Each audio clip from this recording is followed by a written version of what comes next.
bawat isa. Good evening po sa ating J-Blue family at sa lahat ng nanonood ng ating live stream. Magandang gabi po sa inyo. Sama-sama na naman tayo sa kwentuhan at magbigay ng pasasalamat sa ating Panginoon ngayong gabi sa ating mga buhay na patotoo. Because our stories are for His glory. Amen. Live po tayong mapapanood ngayon sa ating Jesus Be Lifted Up Church Facebook page. Ako po muna ang inyong makakasama. Ito po ay si Sis Rayanne Bedanya at welcome po sa Speak Life Season 3. Ayan, muli po, good evening sa bawat isa at shout out po sa lahat ng ating mga live viewers. Hello po sa inyo. Pwedeng-pwede po kayong mag-react, mag-comment, at pwede nyo rin pong i-share itong ating live streaming ngayong gabi. So, para po sa ating episode ay makakasama natin ang ating kapatid mula sa J Blue Salinas. Ayan, meron po ba kayong guess kung sino? Ayan, mag-comment po kayo kung sino yung inyong sa tingin ninyo na guest natin ngayong gabi. Sige po, mag-comment po kayo. O sige, hindi na po natin patatagalin. Ang atin pong guest ngayong gabi ay si Sister Lynn Russell. Hello po. Hi! Hi, Hi. Hello, Kuya. sis. Good evening po sa inyo. Pwede po ba kayong bumate sa ating mga live viewers? Hi sa mga nanonood ng ating live streaming ngayon sa Speak Live Season 3. Sa J Blue family, hello. Sa mga online viewers, hello. Ayan, thank you ate. Ate. Ate ko rin kasi si Ate Lynn. So pwede ba kitang mag-ate na lang ako ngayon ha? Yes. Ayan, hello Ate Lynn. Ayan, thank you sa pagpapaunlak mo sa ating invitation dito sa ating Speak Live Season 3. So para po sa ating viewers, mapapakinggan natin ngayong gabi yung kwento ng restoration sa kanyang relationship sa ating Panginoon at syempre yung iba pang parte ng kanyang buhay na of course magiging inspirasyon at ang kanyang mga stories sa bawat isa. So ayan, ready ka na ba Ate Lynn? Yes, ready na. Curious lang ako bago tayo mag-start. Russell, yung apelyido mo, meron ka bang lahi? Yung lolo ko, sa Anong, side ng papa ko. ah, Ano, parang Australian or US pa sila. Basta, oh, wow. blue eyes yun eh. Blue eyes. Ito kayo. May lahi pala tayo, Ate Lynn. Kaya pala Russell, no? Mm. Very Australian or American ang kanyang tunog. So ayun, Wala lang yun. bago ang bago tayo mag-start ate, kumusta po kayo? Okay naman. Sa ngayon, I'm happy. Yung basta iba yung joy na nararamdaman ko sa ngayon. And, blessed. Blessed ako sa araw-araw, sa work, sa family, yan, sa mga anak. Ayun, praise Happy, God. masaya. Araw-araw masaya. Wow naman. Sana all. Sana yan. Amen. Praise God. Everyday, araw-araw masaya. Tama po yan. So bago po tayo, eto nga po, ituloy-tuloy na natin ang kamustahan. Kumusta naman po kayo nung kayo ay growing up pa lamang? Simula nung kayo mula pagkabata. Kumusta po ang inyong childhood? Ganyan. Growing up, ako kasi, lumaki ako sa isang Christian family. Bata pa lang ako, yung nakalakihan ko na yung nagtitimba every Sunday, tapos yung mga tita ko, yung mga pinsan ko, nag-serve sila sa church. Actually, bata pa lang ako, sa dance ministry.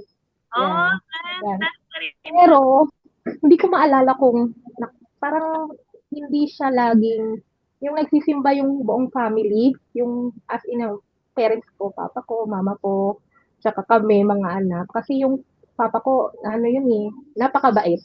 Siya yung pinakamabait sa magkakapatid. Ayun, kumbaga siya yung black sheep sa sa family nila. Kaya parang mapibilang ko lang ata yung na times na yung complete kaming nag-church. Pero yung mga tita ko, sila talaga yung nag-aakay sa amin. Tapos pag Sunday, meron kaming parang magpipinsan na parang nag-gather kami every Sunday doon sa house ng grandparents ko doon. Kaya laking Sunday school ako. Tapos meron kaming parang midweek doon sa bahay ng lola ko kasi katabi lang namin eh. Doon kaya nag-ano kami, nagme-memorize kami ng verse, yan yan. Ganun yung kinalakihan ko. Tsaka lalo na pag ano, meron kasi kaming yung lolo't lola ko, meron silang property sa isang island. So pag may pagbakasyon, pag weekend, nandun kami rin magpipinsan. So, ang ano namin, ang ginagawa namin, yung nagtatahi ng nipa. Mm. Yun yung ano namin noon eh, business nila.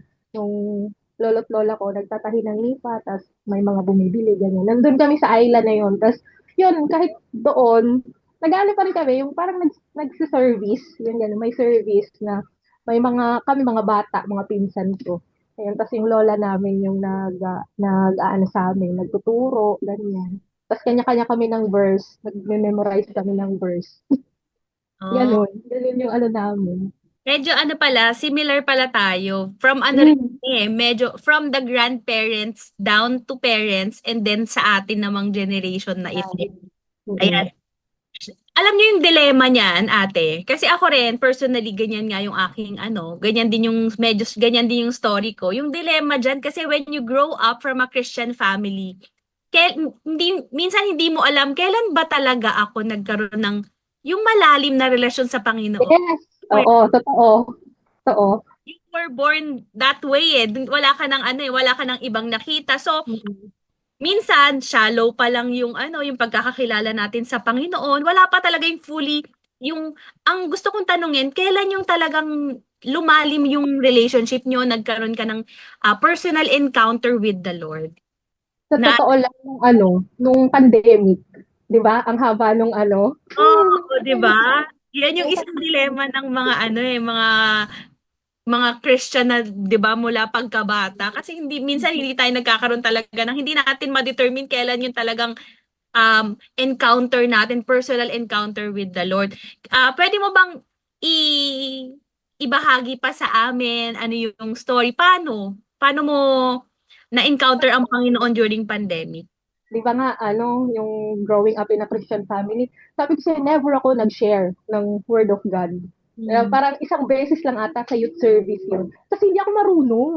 Hmm. Hindi ako marunong gumawa ng outline, hindi ako marunong kung paano. Tapos di ba yung iba, parang ma-amaze ka sa kanila kasi parang neto lang yan na born again na. Pero ang galing. Ang galing yung alam na, parang alam na nila agad yung about sa Bible, about sa mga, from ano, yung cover to cover, parang alam nila agad, tapos alam nila mag-share, alam nila ano, yung parang mag-share sa iba, parang mag-akay nung ano, yung parang ako hindi ko alam eh. Nung college ako, nag-church din naman ako nung college dito sa ano, dito sa Muntinlupa. Yan kasi nandun yung ano, yung papa ko. Third year high school kasi ako naghiwalay sila ni mama at si papa. Tapos nung college nung nag-college kami magkakapatid, ako as panganay, ako yung naunang pumunta ng Manila. Doon Hmm. kami sa Muntinlupa kasi may bahay kami sa Alabang, doon yung bahay ng papa ko. So doon, tapos, ayun, si Papa, kahit hindi yun nag-church, yung parang nag-ano siya na, may church dito, kung gusto mong ano, dyan lang malapit. Hinatid pa niya ako, pero hindi siya umaatid. Hinatid lang niya ako doon. Tapos yun, nag-start din yung nag-church ako nung college, ganyan. Tapos na-active din ako sa mga youth ministry. Yan, sa youth naman, so after nung mga kabataan, naging youth, ganyan. Pag may youth camp, ganun. Pag may mga yan yung mga joint fellowship doon sa Muntinlupa. Tapos doon ako nag-start na, kasi maliit lang din yun na church eh. Doon ako nag-start na back up. Pero hindi ano, kasi nga, never ko naman in-imagine yung sarili ko na mag-join sa ano, yung sa ministry, yung tuloy-tuloy ba? Dati kasi, nung, di ba, sa dance, sa probinsya kasi, ang layo ng school, napapansin ko, pag nagka-college na yung mga kasama ko sa dance, parang nawawala sila sa ministry kasi nga nagiging busy. So, Mm-mm. never ko in-imagine yung sarili ko na mag-level up.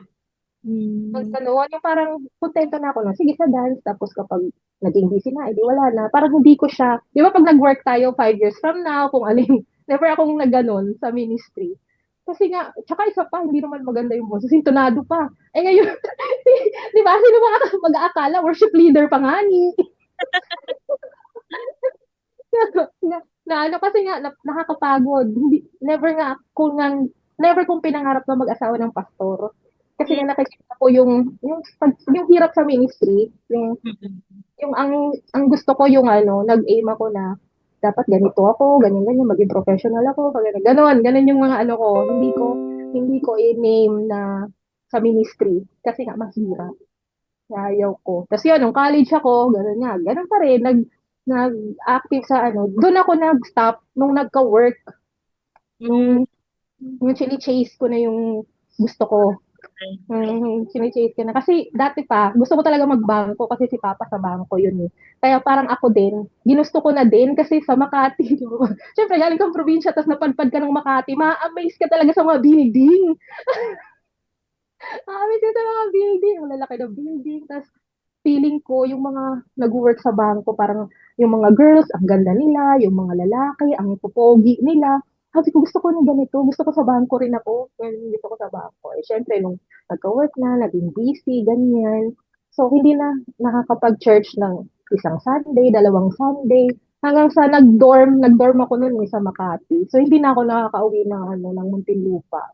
Hindi na ako nakakapag-church. Tapos hanggang sa ayun nga, parang ano, kung ang term ko nga eh, parang kinalimutan ko na si Lord. Ngayon, hmm. kinalimutan ko yung ministry, kinalimutan ko yung church. Parang na-enjoy ko na yung work ko, yung kumita ka na ng pera, yung ganyan, yung mga hindi mo nabibili mo na, yung mga ganun. Tapos, ngayon nga, yung na-realize, pag iniisip ko, grabe, 10 years din pala yung i-stop ko. Kasi Ah, binilang ko yung mga taon, 10 years siya. Sabi ko, kung namatay ako ng mga panahong yun, wala sa may sa impyerno ako pupulutin nun kasi sabi ni Lord, nag-enjoy ka masyado sa mga ganon. Tapos yun, yung, di ba, nag-pandemic nga. So, parang, hindi lang naman siguro ako, marami naman nagkaroon ng parang realization nun sa life kasi nung nag-pandemic. So, nung nag-pandemic, parang, pag ako namatay ako nito, ano, tapos bigla kong naisip yung pastor namin sa Muntinlupa. Chinat ko siya, tapos pinag-pray niya ako, ganyan. Tapos simula noon, na-miss ko yung gawain.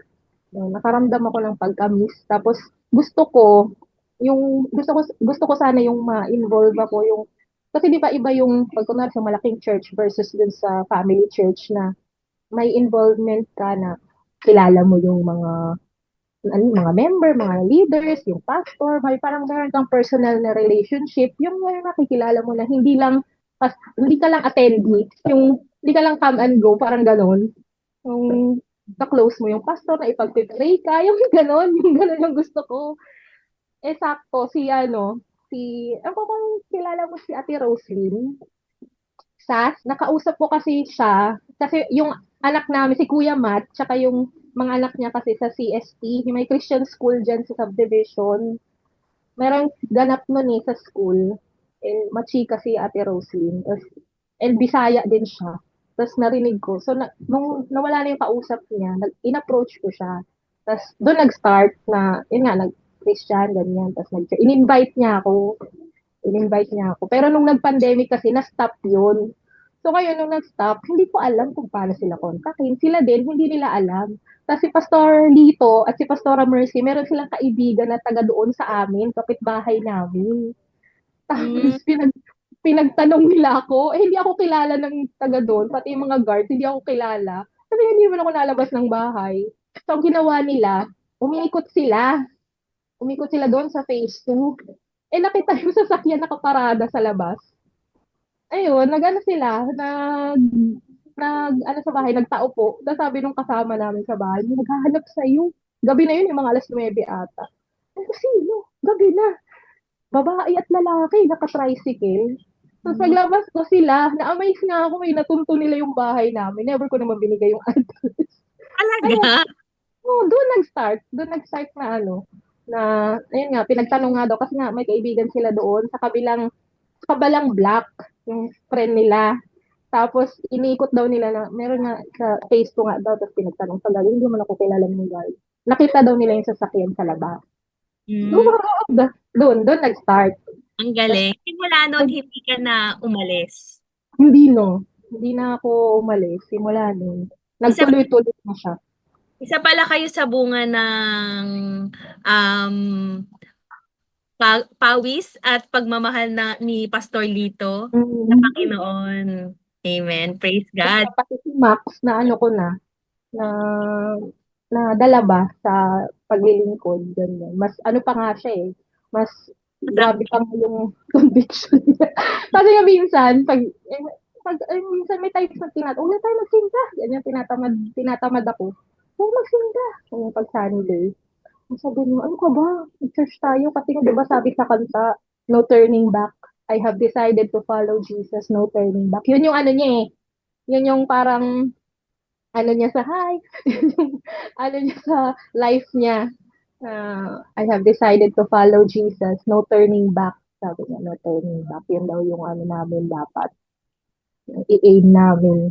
Sabi niya, ayun. Kaya simula noon, tapos nang nabaptize siya, ganun. Tapos basta nagtuloy-tuloy. Tapos, ayun, hanggang sa, inano na nga ako na, kasi nga walang nakanta sa Sagana noon. So ako yung inano ni Pasulito, ayoko pastor, ayoko nga. Kasi nga, wala naman ako sa tono kumanta. Ganun siya. Tapos sabi yung magpa-practice na madidevelop yan. Ganun siya, madidevelop yan. Tapos yun, siguro kinuha yun ni Lord kasi nga kakaayaw ko. Sabi ni Lord, ayaw niyo ha. Kunin na natin yan si Pastor Lito kasi masyado nang nagagamit. Ay, Ayun, nung nawala si Pastor Lito, yun, tsaka na ano na, ayan na, sa worship team na, ganyan. Tapos yung iba din, yung ibang mga leaders doon na yung umaayaw ba? Na, ano, na, speaking of Pastor Lito, syempre nagkaroon po kayo ng relationship with your pastor. Paano, and of course, nakaramdam kayo ng grief during those times. Paano kayo naka-cope up doon sa grief na yon? actually, parang hanggang ngayon, pag naiisip ko nga yung nasasaktan pa rin ako. Yung ganun, pinagpe-pray ko lang. Nagpe-pray lang talaga kami. Tas yung mga memories na ano, lagi namin inaalala. Yung mga memories na kasama namin siya. Yung simpleng pupunta lang yun ng bahay, tapos may kape, may tinapay, ganun lang, may simpleng conversation lang over kape at tinapay. Yung ganun, nakakamiss din. Like, yun lang lagi namin inaalala. Tas ang lagi niyang ano na kaya mo yan. Yan. Lagi siyang, yun yung nakaka-miss noon. Tapos prayers talaga. Yung ano. Ayun. Ayun nga ang mahalaga, 'di ba? Kayo yung Mm-mm. isa sa mga bunga nung kanyang pagsisigasig para sa para spread yung word ng Panginoon at nakikita natin yun sa buhay ninyo. Amen. Ayun nga, speaking of Brother Max, kanina nabanggit ninyo, ayun, nung pandemic, dun rin siya na-baptize. Tama po ba? Doon din siya na-baptize. Kanya na Sunday. ang Panginoon. So ayun, bago tayo mag-dig deeper doon, paano niyo po ba nakilala si Brother Max? Pwede Kabatch siya, po tito ko, nung college. po. Kabatch siya ahead siya sa akin ng 6 years. Eh. Kabatch siya. Yung tita ko naman, bali yung bunso nila papa yun. Yun yung kabatch niya sa school nung college. Tapos kasama niya ang officer sa ROTC. Mm-mm. Before, pumupunta na yan sa bahay, pero hindi naman ako pinapansin kasi bata pa ako. Eh, hindi ko rin siya pinapansin kasi nga bata pa ako. So, sila magbarkada nung tita ko. Tapos nung nagpunta dito yung tita ko, 2005, tapos siya, nasa probinsya ata siya. Tapos yun, mag-text sila ganyan. Tapos, doon kami na-introduce. Text-text pa dati nun. Oo Yun. nga, text-text pa natin. Mga anong year? Anong year yan? 2005. 2005. Very bagets pa ako dyan. 2005, college. Ganyan. College. College kayo nun. Tapos kailan kayo Kaya mag-a-apply ano, nag-work. couple? 2005. 2005 din. That 2005. same year. Tapos nagdire-diretso. Tapos 2012, dumating si Matt, 2012. Hmm. So, ilang years yon bago kayo nagkaroon ng supling? 8 years. 8 years. Mm-mm. Wow, ang tagal din pala bago kayo nagkaroon ng ng isang supling. So, of course, sa isang relationship, maraming mga challenges, di ba po? So, maraming mga pinagdaraanan sa journey ninyo ano yung isa sa mga pinakamahirap na challenges na pinagdaan? 2012. 2012? 2012, kasi kung kailan nandun na si Matt, tsaka siya nag-cheat. Tapos Oh, hindi lang basta-bastang pag-cheat. Ayan. Alam ni Rev yun. Hindi ko na lang edit. Alam ni Rev Stella yun. Story na yun. Kasi napag-usapan namin yun, buhay pa doon si Pastor Lito. Ayun, nag-cheat siya. Tapos nagkahiwalay kami ng saglit. Ganyan. Tapos ayun, bumalik siya. bumalik naman siya. Mm. Ayun. So, during those times nung wala Kaya pang siya ganyan kabait. ano po, Kaya siya ganyan kabait. binago na siya ng Panginoon. Yung nung bumalik siya, parang dinoble niya yung effort niya. Kaya ganun siya kung makapagsilbi sa akin, sa amin. Kasi nga may nagawa nga siyang hindi maganda. Mm. During those times na ano na hiwalay kayo, paano ka paano ka naka-cope up dun sa ano na yun? During Nung time na yun, yung mama ko yung ano eh, yung parang nag-redeem, tas ano, pinatira niya muna ako doon sa tita ko kasi yung nga walang mag-aalaga nga kay Matt. So sa QC, nasa QC kami noon ni Kuya Matt. Tapos, ayun, normal lang na ano, na back to work, yung finokus ko yung sarili ko sa work, work, work, work, work. Yun, yun din yung ano no, yung time na parang wala ka sa Panginoon. Yung oo. Pero never naman ako nag-inom, nagbisyo, never. Kasi, hindi, ayaw ng katawan ko nung ano eh, kasi konting ano lang, kahit nga wine, nag-a-allergy. Mm. Nag-a-allergy. Kaya never ko rin, ano, never ko rin tinry, never ko rin inano na doon sa magbisyo, ganyan, sa alak, sa ano pa man. Sa work talaga. Binuhos ko yung ano ko, yung stress ko sa work. Sa work, sa food. Yan. Tapos kay Kuya Mat. Ay, kaya ano binigay rin ng Panginoon siguro si Kuya Matt at that ano perfect time para ano para kasi napakaganda ng timing ng Panginoon, 'di ba po? So, during those times po, ano yung mga natutunan ninyo? Ano, yung pagpapasensya. Grabe yung pasensya. Kasi pag may anak ka na, di ba? Mm. Yung pagiging pasensyosa siguro, ganun. Tapos, yun, yung pagpapatawad, yan, isa din yun sa, ano, sa natutunan ko talaga sa buhay na hindi lahat ng oras is all about you. Yung kailangan mo rin intindihin yung kung bakit, you know, bakit nangyari, ganyan. Kapag humingi ng patawad, eh, sino ka ba para hindi mo ibigay yun? Kasi Lord nga, ano, nakakapagpatawad, tayo pa kaya. Ganyan. Pero matagal din. Mm. Amen. Gusto ko yung ano yung sinabi mo and I totally agree sa inyo ate. Para magkaroon ng isang restoration, kailangan talaga forgiveness and Mm. selflessness. Yes. Kaya muli nabuo ng Panginoon yung Hindi ka family. hindi ka dapat selfish. Tsaka, before kasi, talagang, nung naghiwalay nga yung parents ko, inano ko na, pag ako nagkapamilya, gusto ko complete, kung may tatay, may nanay, gano'n. Yun talaga yung dream ko, na magkaroon ng complete family. Gano'n. Tapos, ayun, kasi nga meron akong kapatid na parang si Matt din, na pag narinig lang niya yung music, alam niya na.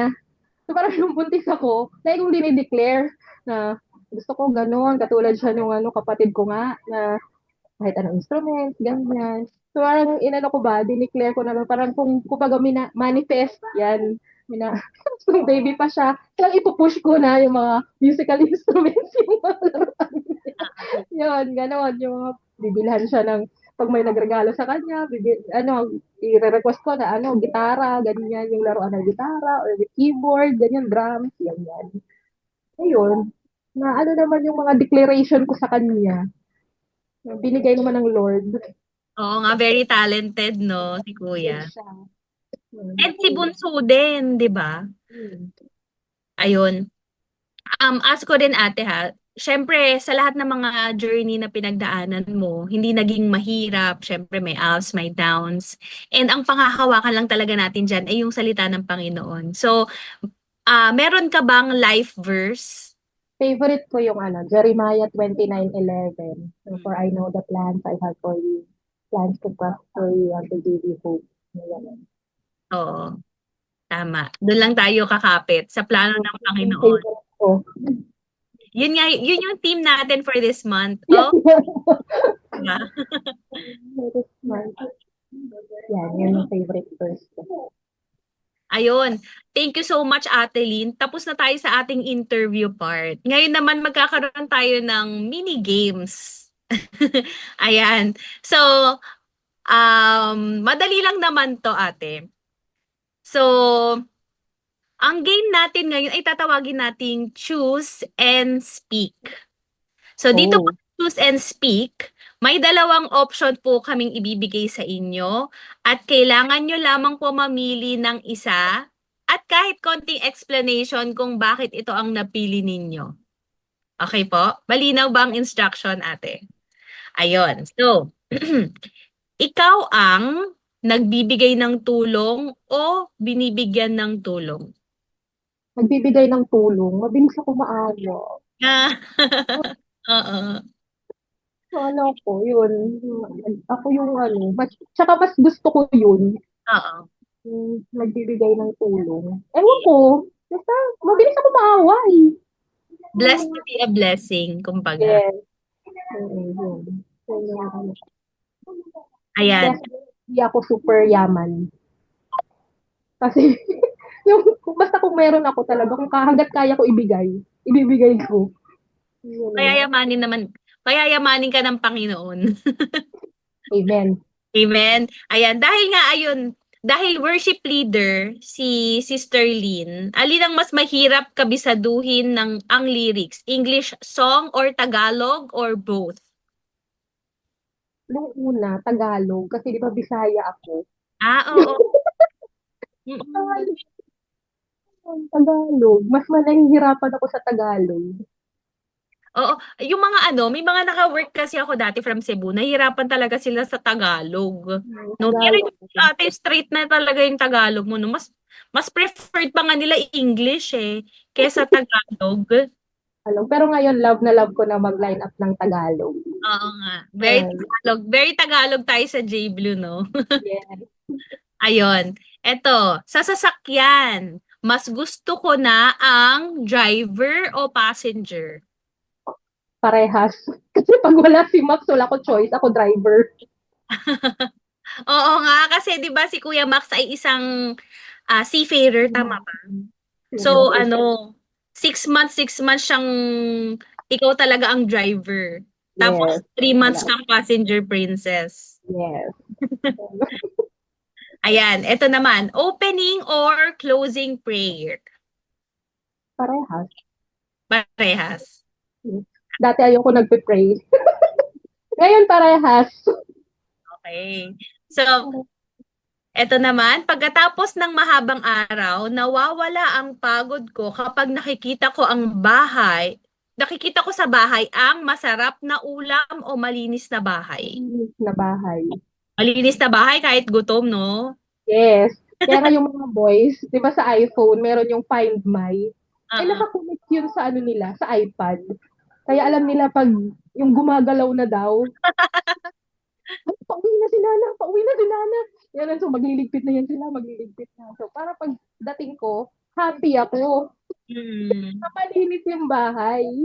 At in Pero, fairness, naglilinis na sila, nauutusan na sila. alam nila pag pauwi na ako kasi nakakonect doon sa Find My. Hmm. Magagaling, no? Magagaling. Nakikita nila na gumagalaw na yung location ko daw. Ayun na, naglalakad na, naglalakad. Nagkakagulo Ayan. silang tatlo. Tatlo na ba yung anak mo? Dalawa, tas yung pamangkin ko, nasa akin kasi yung kapatid ko nasa Malaysia. Ah, so Hmm. may mga karamay sila sa pag-aano diyan. May mga kasabwat. Boy din, so 3 boys tong kasama ko. Okay. Wow. Kaya lagi silang, di ba, pag nag-church kami, 3 na bata. Yun, Mm. pamangkin ko yung isa. Kasi Mahirap yung, ba magpalaki ng mga lalaki? di ako Very nahirapan. Kasi mga behave tong mga 'to, eh, yung tipong hindi sila katulad may mga pinsan kasi silang babae. Yung mga Mm. babae yung parang Spider-Man. Ah. Yung mahilig umakyat, ganyan, tumalon. Sila Mm. kasi behave lang sila kahit nung bata pa sila. Mm. Bibigyan ko lang ng laruan, ta's yun manonood lang sila ng TV. Ganyan Ang lang galing sila. naman. Ako kinakabahan na ako eh. Kasi yung isa energetic. Tapos may isa ulit, lalaki ulit. Anyway, ayun na nga. Eto na tayo sa next game natin. Dito sa ano naman, sa susunod nating game, ito ay Speak in the Blank. So dito sa Speak in the Blank, kailangan nyo lang pong dugtungan ang mga statements na aking sasabihin. Okay? Kung handa na po kayo, simulan na natin. Ito po ang Okay, unang statement. Sa aking naranasan sa pag-ibig, natutunan ko na ito ay hindi madali. Hindi lahat ng oras masaya. Yun.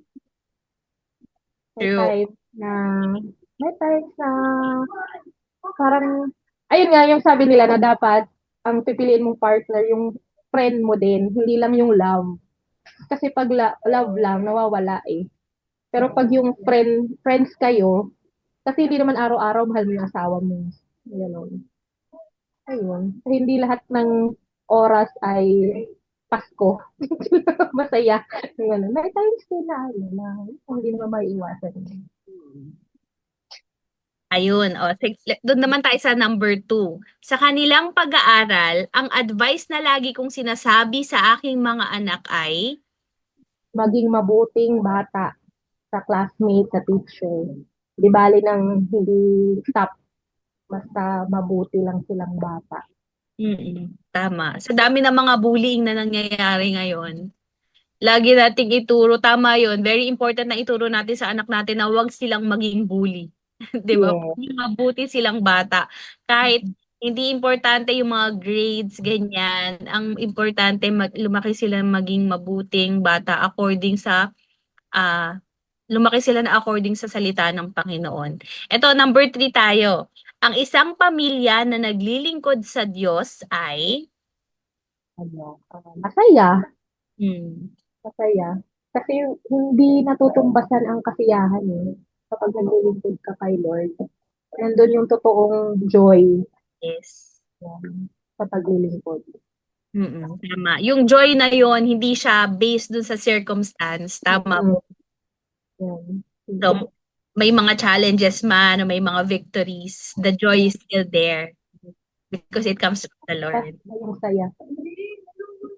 Okay, Saka next tayo. yung parang satisfaction, yun. Ayan.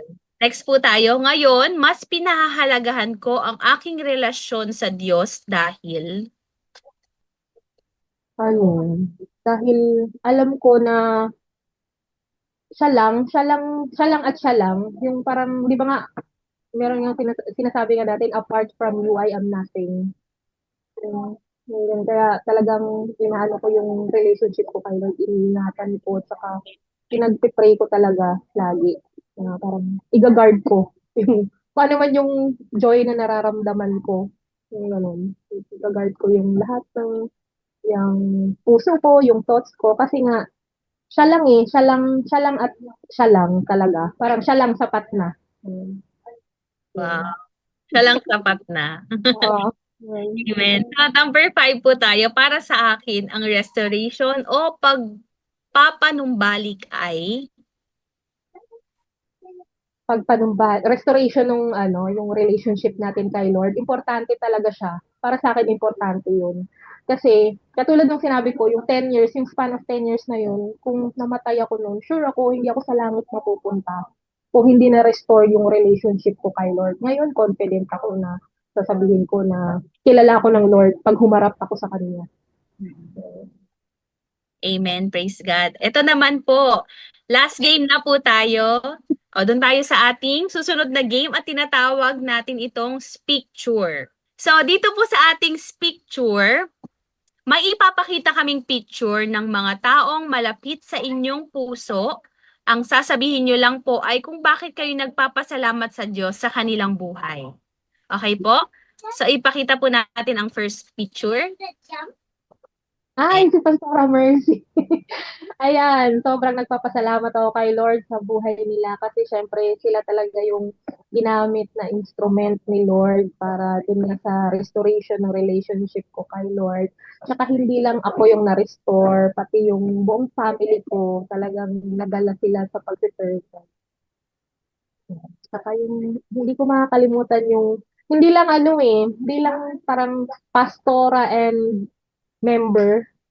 Family talaga yung yung naging relationship namin sa Pastora Mercy. Nagkikita pa rin kayo ni Pastora Mercy. Diba kaya nga yun nga nung medyo mahirap din nung nagpaalam nga kami na umalis doon. Pero syempre, pinaintindi naman namin sa kanila na, na kung bakit, yan. Na okay naman yung namin. Hindi naman ako umalis doon na yung kasi nga ayaw ko. Hindi gano'n na pag-alis. May mga reasons na sinabi ako sa kanya. Spiritual reasons Hmm. na sinabi ko. Naintindihan naman yun. Ayun, yun naman po ang importante. Saka yun nga, na yung relationship niya, yung hindi ba yung magkasira kayo ng dahil lang sa kung ano man yun. Mm-mm. Okay po. Susunod naman na po na picture. Si mama. Ayan, mama ko kasi nga, syempre tayo naman, wala naman tayong ibang masasandalan kundi ang nanay natin. Kasi iba ang pagmamahal ng isang nanay. Kahit na sabihin natin na, minsan may mga times na talagang, parang sabi nga nila, hindi ilaw, speaker ng tahanan. Yun, pero yun, si mama, lag ko yan. Nasaan ba yung mama nyo ngayon? May work siya sa Paranaque. Ah, dito lang din. So, nagkikita pa din kayo lagi. Nakikita naman. Hindi naman sa Bohol. Hindi. Ayan. Okay, dun naman po tayo sa panghuling picture. Si Tata. Ayan, nagpapasalamat ako kay Lord kasi nga siya yung naging binigay ng Lord na maging kapartner ko sa life. Yan, napaka-responsable, mapagmahal, tsaka talaga, maalaga, tsaka alam yung siguro yung dinidesire ko na maging kapartner sa life. Ang wala lang sa kanya talent, pero goods yan kasi magaling mag-preach. Ano yan ginagamit yan sa barko. Nagpi-preach siya talaga yun sa barko. Nag-ano siya, imbis na mag-gather sila para daw mag-inom, ang ginagather niyo mga kasama niyo para mag-Bible study. Tapos hanggang sila na yung mag-aaya, Max, Bible study tayo. Ganyan. Hindi na sila giinom, nagba-Bible study na sila. Pag may mga free time sila doon, siya na yung inaaya daw. Max, Bible study tayo. Ganyan. Nagpapastor na pala si Brother Max sa barko. Sa barko. Sa mga katakas dun sa ano. Minsan kasi yung mga ayaw natin, yun yung nagkakatotoo eh. Di ba? Diba? Ayun. So, doon po nagtatapos ang ating maigsing game. So, ngayon naman po, gusto ko magpasalamat sa inyo, Ate Lynn, Sister Lynn, sa pagbabahagi ng inyong life testimony dito sa ating Speak Life. Thank you din sa privilege na to na makapag-share. Share ang aking life. Kahit na hindi siya ganun yung, hindi talaga buong life, pero at least ba. Yes, every day is an opportunity para sa Yeah. atin mag-grow into maturity and understanding of God's word. So, meron po ba kayong final words of encouragement? Ano po yung nais niyong ibahagi sa lahat ng ating manonood? Ang, ang masasabi ko lang as encouragement sa mga nanonood, na mga kapatiran, nanonood ng ating live ay magpatuloy na maglingkod sa Panginoon kasi walang katumbas yung kasiyahan ang tunay na kasiyahan ay nasa paglilingkod talaga kay Lord. Wala siyang katumbas. Walang katumbas yung kasiyahan. Hindi siya mami-measure yung happiness at saka yung satisfaction nandun talaga. Hindi mo maano kahit na gaano ka kayaman, gaano ka successful sa life. Yun. Ang tunay na kasiyahan ay na kay Lord talaga. Yun. Amen. Ayun, ako naman po, isa sa mga takeaways ko dun sa pagbabahagi ninyo ng testimony ninyo. Ang restoration sa ating Panginoon, hindi siya bigla-bigla lang Mm. nangyayari. Kumbaga, it is a decision that we have to make. Yeah. And kung walang restoration, kung walang brokenness, at yun naman yung maganda. 'Di ba sabi po, kung walang brokenness, hindi natin makikita yung ilaw eh. So, Mm. mahalaga sa lahat ng ating journey na pinagdadaanan with the Lord, ay andyan pa rin ang Panginoon para tanggapin tayo. Ayan, at kaya niyang i-restore lahat ng mga broken sa ating buhay, especially yung relationship natin sa Kanya. Once na nag-decide tayo to really offer our life to the Lord. May i-add pala ako kasi netong bago ako bumalik sa J-Blue, nagkaroon ako ng na parang nawawalan ako ng gana. Yung gano'n. Tapos isang buwan ata yung hindi ako nag-church. Yan. Tapos sabi ng pamangkin ko, Mama, hindi ka tayo nag-church. Parang na-miss nila yung pag-church. So, parang akong natauhan na nandun ka na nga galing, yung parang ano ka na, nandun ka nag-backslide ka na before. Tapos parang gagawin mo ba ulit ngayon? Eh, hindi lang ikaw ang, hindi lang ikaw ang mababackslide. May mga soul kang kasama. Eh, kung tatlo silang bata, kung ilan sila, pananagutan mo kay Lord yun. So, yun, pinag-pray ko talaga yun na hindi ako madadala sa ganun na hindi ulit mag-church yung kakalimutan ko ulit yung pag-church yun. Tapos, yun, sa grace naman ng Panginoon, hindi naman nanalo yung kaaway. Amen. Yung nagano na pa, yun nga, yung inano niya na pina-realize niya sa akin na hindi lang ako ang ang hindi lang ako yung mananagot para sa sarili ko, kundi meron ako mga soul na pananagutan din kay Lord. Pag natigil sila. Ayun. Amen. Ah, Ang galing, no? Kahit bata, ginagamit niya talagang mm, ang galing, di ba? ang galing niya Minsan talaga. sa hindi natin inaasahang tao or panahon, magkakataon, yun pala yung gagamitin ng Panginoon para ma-restore tayo or yung relationship natin, para buhayin tayo from gisingin tayo from idleness. Mm. Ayun, praise God po sa buhay ninyo, Ate Lynn. Maraming maraming salamat po. And of Thank course, you. salamat din po sa lahat ng mga nakasama natin ngayong gabi. Ayan, muli po ako po si Sister Ray Ann Bedanya at ito po ang Speak Life Season 3. Good night po and God bless you all. Bye!